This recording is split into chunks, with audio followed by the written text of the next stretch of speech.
मवियात फक्त सत्तेचे फासे डोळसपणे टाकले जातात. राज्यकारभार व अर्थव्यवस्था भगवान भरोसेच आहे. भाट पत्रकारांच्या कैक पिढ्यांनी नेहरूंपासून शरद पवारांपर्यंत अर्थव्यवस्था सुरळीत असल्याचं सांगितलं. पण ती सुरळी हे कुठल्या केरात गेली हे सरकारी आकडे सांगतील.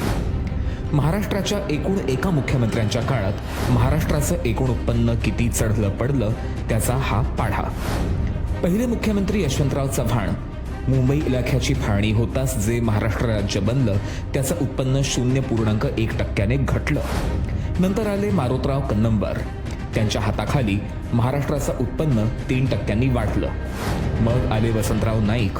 महाराष्ट्राचं उत्पन्न पुन्हा 3.5% घटलं. पण 8 वर्षांच्या कारकिर्दीत हे उत्पन्न 12% वाढलं.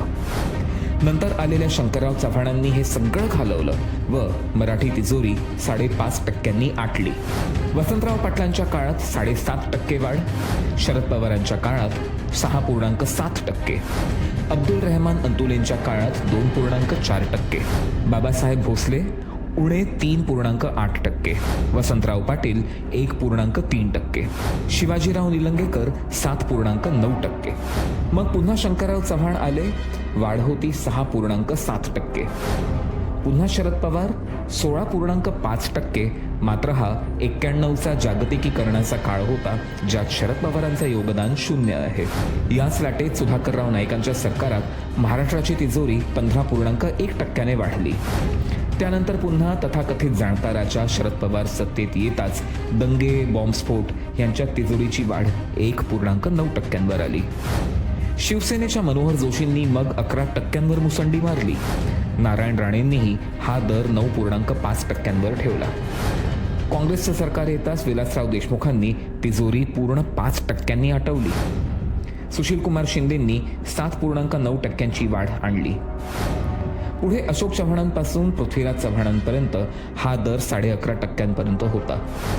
देवेंद्र फडणवीसांचा कार्यकाळ सुरू झाला आणि त्यांनी हाच दर कायम ठेवला.